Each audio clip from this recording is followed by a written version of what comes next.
Bom dia, boa tarde, boa noite, eu não sei que hora que você está me vendo, mas eu só queria dizer que nós vamos ter uma aula online muito interessante que eu já gravei.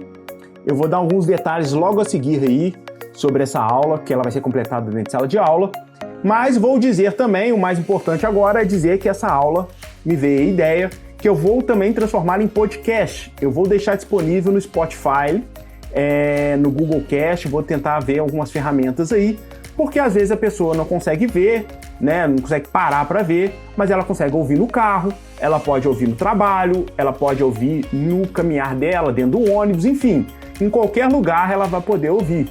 Ou mesmo ela já viu ou vai ver no futuro, mas decidiu também botar o áudio, né? O que eu te recomendo, que pode escutar o áudio, mas se possível, se você tiver a apostila na mão, vai ser melhor. Se você tiver os slides. Mas se não tiver, não vai ter problema nenhum, porque tudo que eu falo no vídeo é lido, então você vai se localizar muito rapidamente. Tá certo?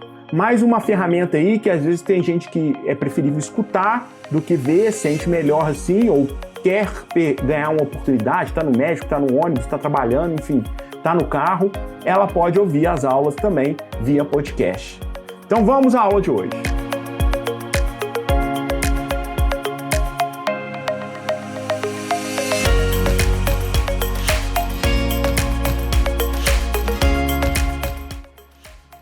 Alegria, alegria, meu caro aluno! Hoje é dia de direito, hoje é dia de direitos reais. Nós vamos voltar agora e vamos avançar na matéria. A matéria de hoje será iniciada aqui por meio desse vídeo e será completada dentro de sala de aula. Então, tem coisas que vão ser ditas aqui que não vão ser ditas em sala de aula e tem coisas em sala de aula que vão ser ditas em sala de aula e não vão ser ditas nesse vídeo. Uma coisa completa a outra. Então é muito importante que você assista o vídeo e acompanhe a aula para que tenha o conjunto completo, correto? E o tema de hoje é sobre uso capião. Nós vamos começar a falar de um tema importantíssimo dentro de direitos reais, um tema muito corriqueiro no dia a dia das pessoas, em provas de concurso, que é sobre uso capião, né? Iniciamos agora falando sobre o tópico 14, as bases gerais do uso capião. Então, se liga aí, vamos a ela. Vamos iniciar aí, já na sua tela aí, com os slides de aula. Então tá aí, tópico 14, uso capião, parte 1. Vamos aí ter como meta de aprendizado nesse capítulo as noções gerais, os requisitos para o uso capir e falar um pouquinho de uso capião de bem imóvel. No próximo item, na parte 2 de uso capião, nós vamos falar sobre os requisitos e os tipos de uso capião de bem imóvel. Tá certo? Vamos iniciar nossos trabalhos então? Se liga aí.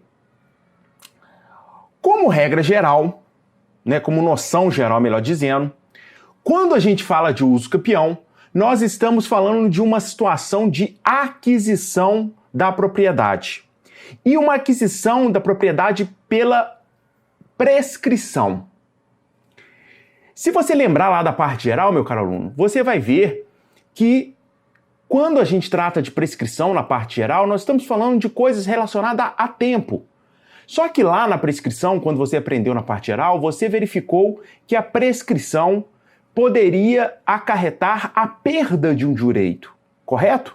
É isso que você estudou lá no segundo período, deve ser segundo período. Tá lembrado? Prescrição, prazos lá que fazem você perder um direito. Aqui também tem prescrição, porque a prescrição, na verdade, não é só perda do direito. A prescrição, na verdade, ela pode ser para perder o direito ou para adquirir um direito. No caso aqui do uso capião, nós estamos falando de uma aquisição de um direito que é o direito da propriedade. Até então, nós temos um possuidor com uma posse qualificada, que nós vamos ver como funciona isso, e passado algum tempo, essa pessoa pode adquirir a propriedade, ter o direito de adquirir a propriedade. Isso é então o uso capião. É uma prescrição tem a ver com tempo, mas não de perda do direito, e sim de aquisição de direito. Uma prescrição aquisitiva. Correto? Vamos seguir então no slide.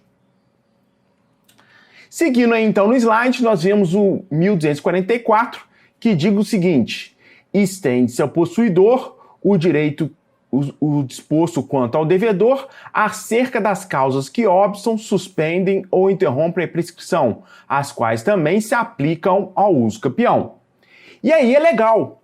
Por quê? Porque nesse artigo 1244, ele está nos dizendo o seguinte: já que o uso capião é uma forma de prescrição aquisitiva, é uma prescrição, só que de adquirir um direito, o direito de propriedade, aplicam-se aquelas causas que estão lá na parte geral que dizem respeito à suspensão e à interrupção da prescrição.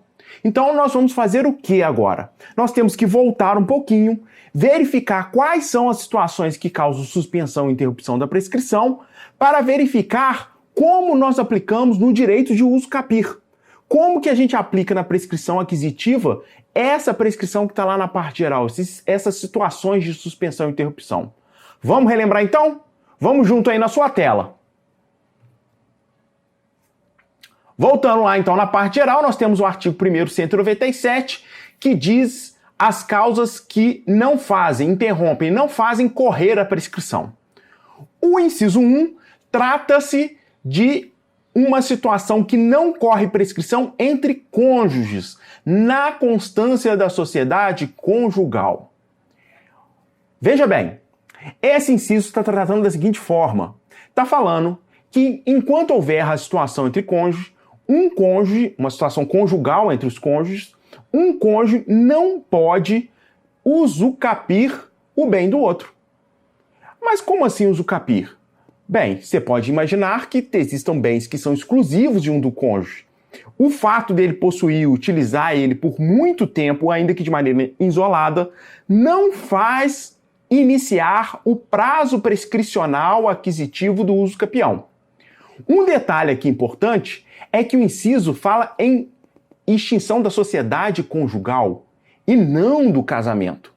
Lembra, a extinção da sociedade conjugal se dá pela separação de fato e não necessariamente pela separação ou pelo divórcio, que são situações jurídicas, situações de direito.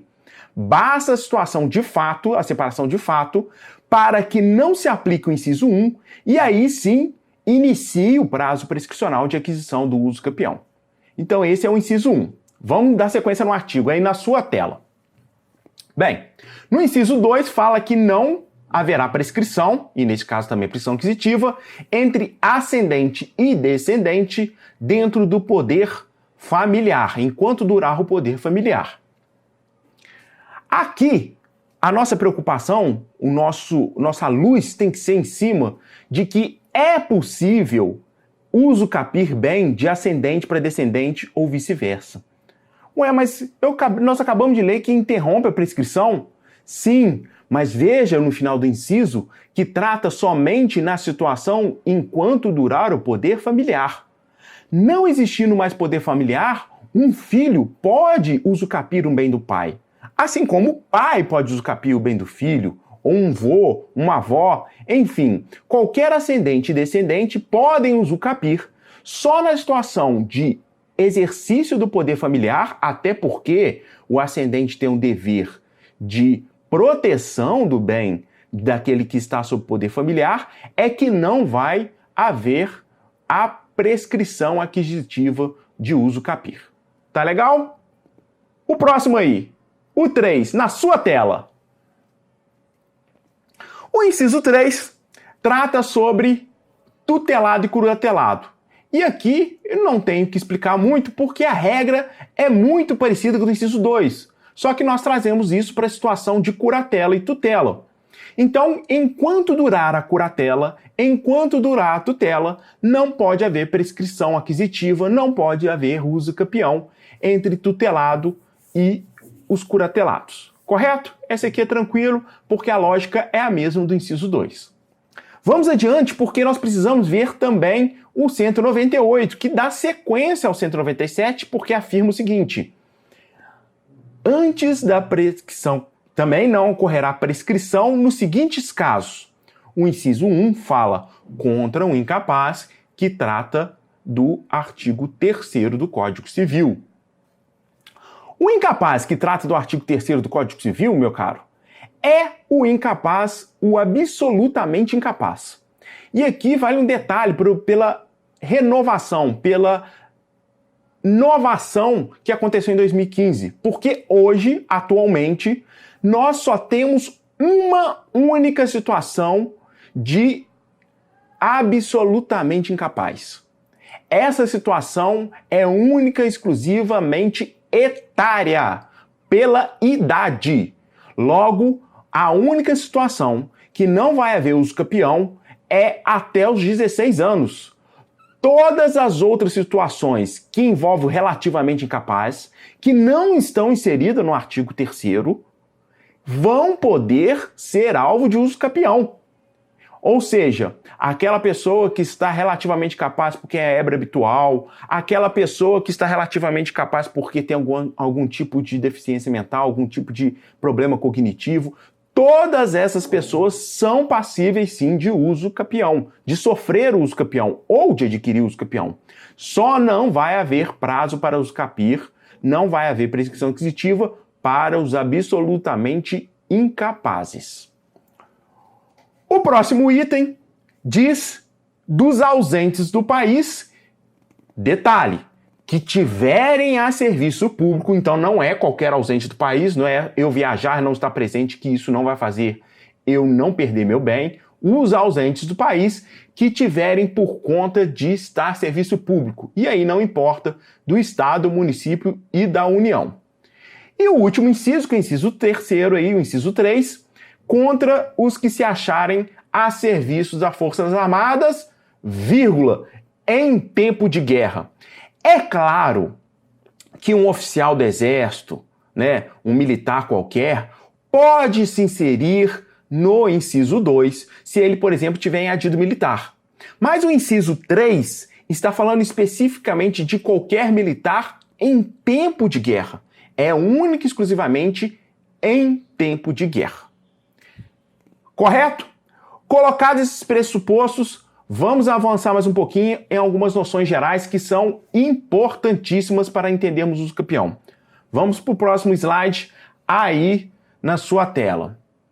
O próximo slide está falando o seguinte: a sentença de uso capião é meramente declaratória e constitutiva do registro. Isso é importantíssimo! Muito, mas muito importante, porque com essa chavezinha você vai abrir várias portas que tratam sobre o uso capião.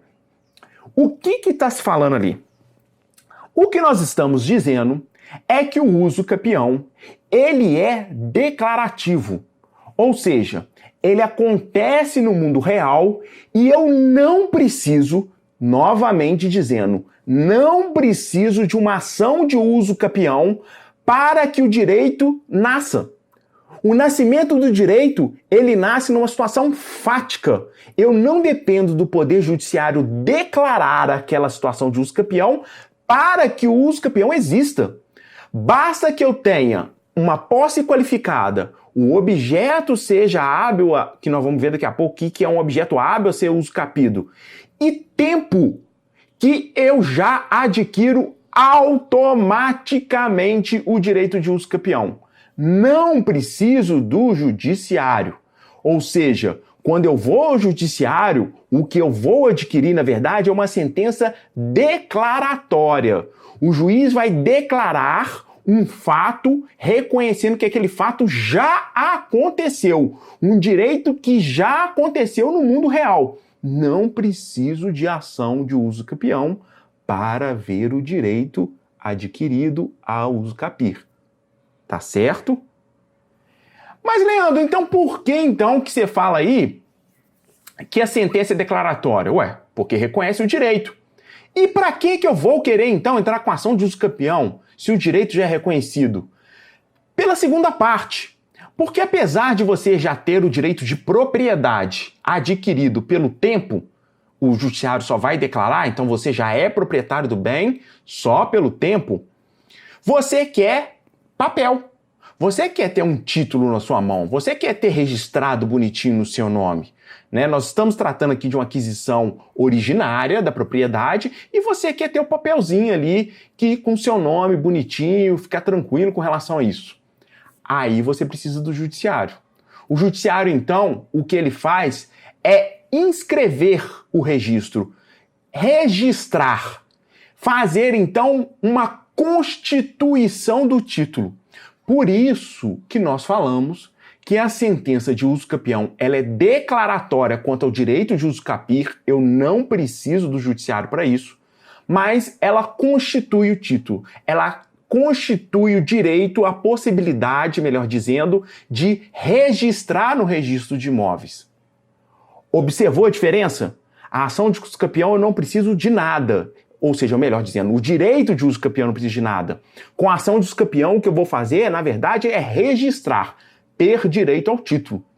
Tanto é assim que o STF tem uma súmula antiga, quando eles tratavam como STJ, que é a súmula 237, que fala o seguinte: olha, como o uso capião é meramente declaratório, ou seja, o uso capião acontece no mundo real, independente de ação, se você não entra com ação de uso capião e alguém entra com ação contra você tentando reivindicar aquele bem, uma ação reivindicatória do proprietário, uma ação de reintegração de posse do antigo possuidor, qualquer pessoa que reivindique a propriedade ou a posse de você, você pode, na defesa, na contestação, alegar que você já adquiriu o uso capião. Olha que legal. Mas eu não tive ação de uso capião, não tenho registro no meu nome, não importa. O direito basta ter acontecido no tempo. É uma situação fática. E com isso permite que, então, na minha defesa, quando alguém entra ação contra mim, mesmo eu não tendo registro no meu nome, eu me defenda alegando uso capião. Súmula 237 do STF. Importantíssima essa situação. Tranquilo? Vamos seguir. Aqui fala na sequência aí, diz que traz uma pergunta para nós pensarmos. No momento da propositura da ação, o requerente precisa estar na posse do bem? Essa pergunta você vai pensar, que eu vou deixar para responder em sala. Não vou responder ela aqui e vou deixar para responder em sala. E você vai burilando se é possível, se é necessário estar na posse do bem no momento que eu vou entrar com a ação de uso capião. O link aqui, ou a dica aqui, é que isso está ligado à ideia que nós falamos agora mesmo, de ser uma ação meramente declaratória. Em sala a gente conversa mais sobre esse assunto. Vamos avante, vamos falar aí dos requisitos obrigatórios e facultativos que já está na sua tela aí. Nós temos dois tipos de requisitos no uso capião. Nós temos os requisitos obrigatórios, ou seja, em toda ação, ou em todo tipo de uso capião, em todo direito aquisitivo de uso capião, ele estará presente, e os facultativos, que podem ou não estar presentes, mas que têm uma influência muito forte. Qual que vai ser? Os facultativos, que vão variar de uso capião para uso capião, vão fazer que seu prazo reduza. E qual que é a lógica aqui? A lógica é pela função social da posse. Quando a sua posse maior for de função social, então quanto maior a função social da posse, menor é o prazo para uso capir. De novo, nós temos requisitos obrigatórios e temos os requisitos facultativos. Os obrigatórios estão presentes em qualquer tipo de uso capião. O facultativo vão estar presentes em maioria deles, mas não tem a necessidade de estar presente. E vão variar de uso capião para uso capião. E essa diferença de uso capião para uso capião vai ser a seguinte: quanto maior a função social, quanto mais requisitos ligados à função social, como moradia, como produtividade, como um único imóvel, menor o prazo para uso capir, maior proteção jurídica você vai tendo. Tranquilo? Vamos então aos requisitos obrigatórios, que são 3, que é o prazo, a idoneidade da coisa e a posse qualificada. Bem, vamos começar aí de trás para frente, na verdade, falando primeiro da posse qualificada. O que é uma posse qualificada no uso capião? A posse qualificada no uso capião é uma posse mansa, pacífica e ininterrupta. Mansitude e pacificidade significa que ninguém tentou te tirar da posse.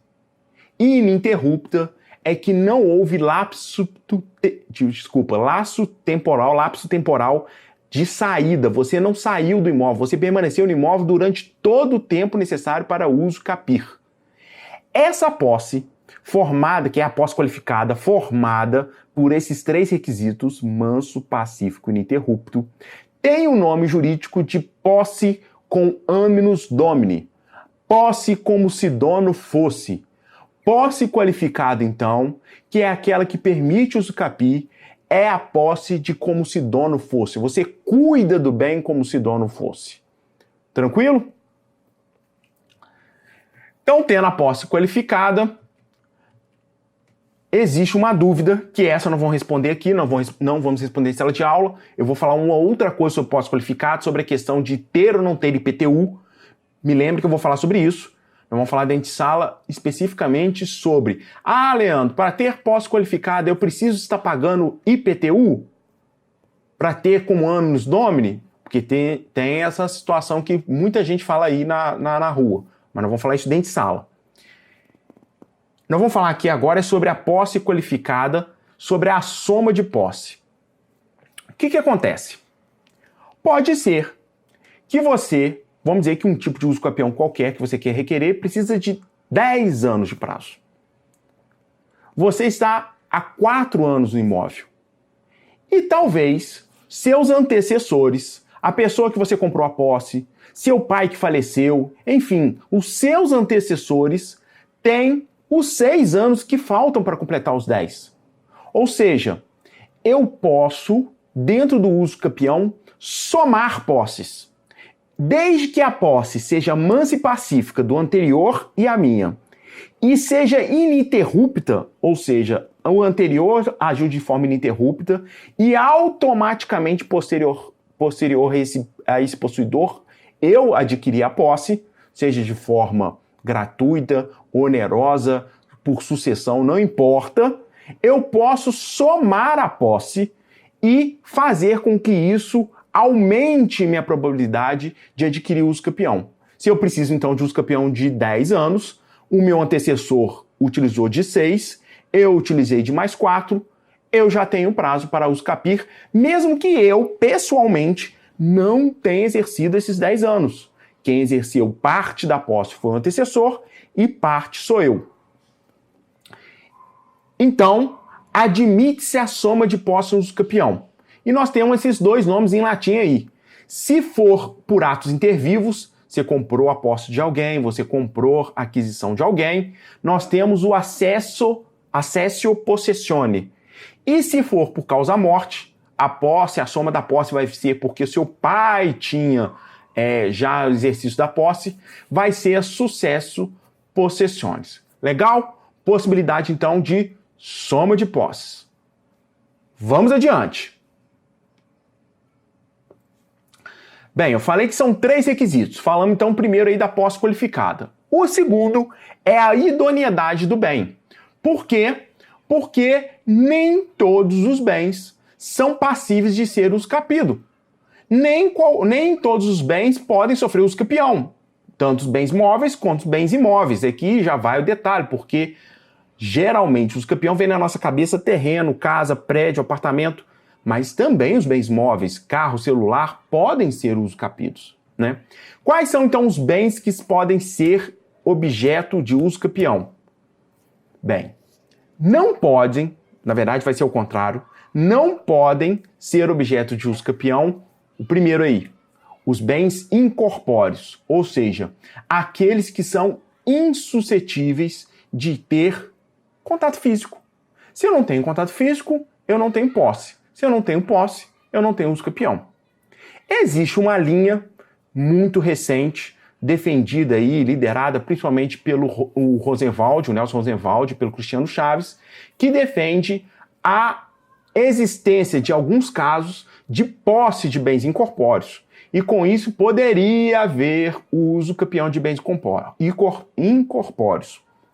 Mas o fato é que a maioria da doutrina e a jurisprudência tranquilamente massificada e pacificada entendem não ser possível usucapir bens incorpóreos. Vamos para o segundo aí. O segundo aí trata sobre propriedade de coisa pública. Também é uma coisa muito questionada. Tanto na Constituição como no Código Civil são explícitos em dizer que não é possível usucapir bem público. Ponto final. E é isso que a jurisprudência vem decidindo.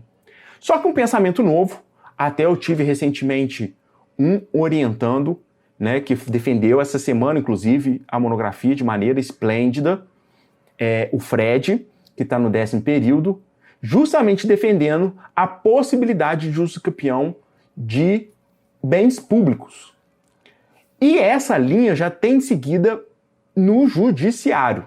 Não de forma pacificada, a STJ e a STF continuam afirmando que não é possível usucapir bem público, que eles não são alvo de usucapião, mas já tem muita gente dizendo o seguinte: se eu pego um terreno da prefeitura, do estado ou da União, totalmente abandonado, que não tem qualquer função pública, por que esse terreno não pode ser usucapido? Ah, não pode ser usucapido porque é bem público, é da coletividade. Mas se alguém vai lá e constrói sua casinha e está morando lá, quem deu função social a essa propriedade? Quem está morando ou o poder público que não fez nada com esse terreno? Me parece que quem está morando lá e construiu sua casinha, que inclusive é uma das garantias fundamentais do direito à moradia, tem que ter a proteção jurídica necessária e, inclusive isso, o usucapião. Essa é a defesa, mas volto a repetir, a jurisprudência e a maioria da doutrina ainda defendem a impossibilidade de usucapir bem público. Vamos dar sequência. O terceiro aí é a área comum em condomínio edilício. Então, não se pode usucapir em área comum, em condomínio edilício. No condomínio edilício, no prédio, nós temos dois tipos de áreas. As áreas de privativas, ou seja, a minha casa da porta para dentro, meu apartamento, e as áreas comuns, corredor, piscina, playground, área de hall de entrada, enfim, são áreas de todos. Essas áreas de todos não são passíveis de usucapião, mas são passíveis do fenômeno da suprécio.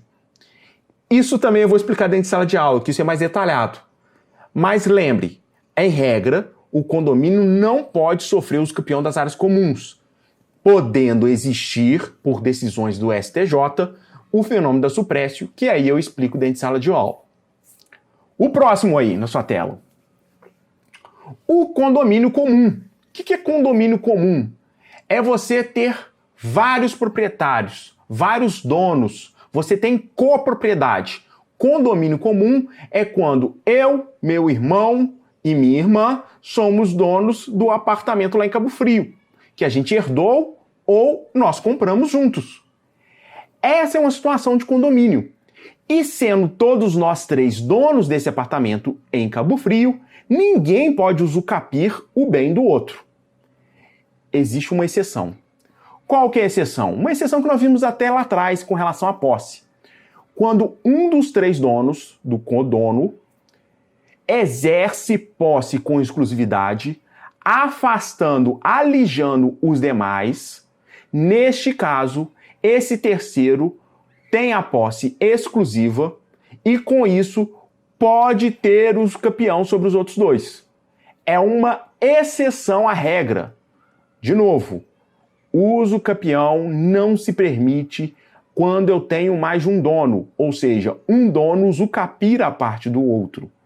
Entretanto, o STJ admite que quando um dos donos utiliza como forma exclusiva, afastando os demais, esse um poderá usucapir a parte dos outros.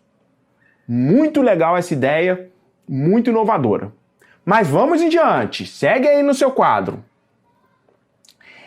Essa outra situação eu vou deixar para falar de sala de aula, que é interessantíssima.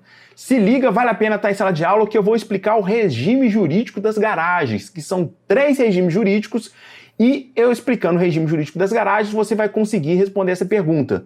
Se a garagem pode ser usucapida, que é uma dúvida que acontece muito por aí.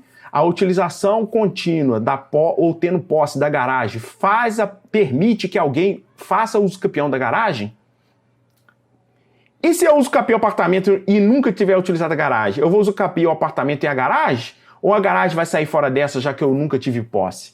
Essa questão eu vou responder dentro de sala de aula. Vamos mais um pouquinho aí. Já caminhando para a terceira situação, vamos falar do lapso temporal. Então nós falamos que para usucapiar nós temos 3 requisitos obrigatórios: posse qualificada, o objeto tem que ser hábil a ser usucapido, e a terceira situação aí, que é o lapso temporal. Aqui é muito rápido da gente falar, porque nós vamos voltar a falar do lapso temporal ali na frente. A questão interessante é a gente observar que o lapso temporal, na verdade, ele é obrigatório. Como assim obrigatório? Não tem usucapião de vários prazos? Sim, tem sim. Eu até brinco falando que é igual pipoca. Quando você vai comprar pipoca, o pipoqueiro te fala: tem de 2, tem de 5, tem de 10. Usucapião é a mesma coisa. Tem de 2, tem de 5, tem de 10, tem de 15. Então nós temos prazos de tudo quanto é jeito. Mas observa que qualquer tipo de usucapião terá prazo. Então prazo é um requisito obrigatório. A quantidade de prazo ela é facultativa, conforme a função social que você vai dar ao bem. Mas o prazo sempre deve estar presente. E para encerrar a nossa aula de hoje, vamos falar aí de usucapião de bem móvel, que eu não vou falar dentro de sala de aula. Se liga aí, porque a gente vai trabalhar dentro de sala de aula o usucapião dos bens imóveis, que são mais complicados. Nós vamos ter até uma videoaula posterior falando alguma coisa do usucapião para reforçar, né, do usucapião de bens imóveis dentro de sala de aula, mas do bem móvel só via online mesmo, para que a gente possa trabalhar com coisas mais interessantes dentro de sala de aula e que eu possa dar atenção personalizada para cada um, com a dificuldade de cada um. Então tá aí na sua tela, usucapião de bem imóvel. E o primeiro de bem imóvel, desculpa.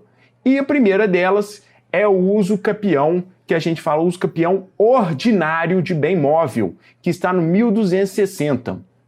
Vamos ler junto e depois eu falo alguns detalhes. O 1260 fala o seguinte: aquele que possuir coisa móvel como sua, contínua e de forma incontestadamente, ou seja, posse qualificada, durante 3 anos, desde que com justo título e boa-fé adquire a propriedade. Vamos voltar um pouquinho. O que é boa-fé? Boa-fé, você deve se lembrar, se não, volta lá e estuda, porque boa-fé é muito importante dentro dos direitos reais. Boa-fé aqui é que ele não sabe do vício que impede ele de adquirir a coisa. Inclusive, é possível usucapiar de boa-fé objetos frutos de roubo. Olha que interessante. Aqui eu não vou explicar isso. Eu vou te recomendar o podcast que eu gravei, porque é decisão recentíssima do STJ. Entra no Spotify, busca meu nome, busca Fazendo Direitinho, melhor dizendo, o canal chama Fazendo Direitinho, ou busca algum colega que tem um link, ou pede para eu mandar um link para você, que lá fala jurisprudência recentíssima, e já digo, isso faz parte da nossa aula. Jurisprudência recentíssima sobre usucapião de bem imóvel de coisa furtada ou roubada. Mas aqui, voltando, o prazo é de 3 anos para usucapião se você tiver justo título e boa-fé. A boa-fé eu já expliquei. Falta explicar o justo título. O que é justo título? É, para o STJ, qualquer documento, qualquer pedaço de papel que demonstra que você fez a transferência lícita daquele bem. Então vale recibo, vale nota fiscal, vale contrato, vale documento de carro, ou seja, qualquer forma, qualquer documento que demonstre a transferência de propriedade. Apesar de que nós estamos falando de bem imóvel e a transferência se dá pela tradição, pela entrega da coisa. Mas para fins de usucapião, além da entrega da coisa, para demonstrar até uma forma de boa-fé, você precisa ter papel. Ainda que esse papel seja falso e você não saiba, mas você acreditava na verdade daquele papel. ouve o podcast lá, que essa decisão é importante. E quando tiver de má fé? Quando tiver de má fé, é o dos 1261, que diz que se a posse do bem da coisa móvel se prolongar durante mais de 5 anos, independente de título boa-fé, não me importa, você vai poder usucapir a coisa. Mais uma vez, eu recomendo lá para ver se nessa situação aqui de 5 anos também permite o usucapião de res furtiva, de coisas roubadas e furtadas. Tá certo, meu aluno? Esse então foi nossa aula de hoje, uma aula importantíssima, que eu quis gravar com mais calma, que eu falei repetitivamente as coisas, que você pode pausar, voltar, rever, mas que é uma coisa importante, que eu peço que você tenha carinho com esse tema, que é o usucapião. Alegria, alegria! Hoje foi dia de direitos reais, hoje foi aula online, a ser completada dentro de sala de aula com coisas que eu não falei aqui e coisas que foram ditas aqui que não serão faladas dentro de sala de aula. Até a próxima videoaula. Até mais!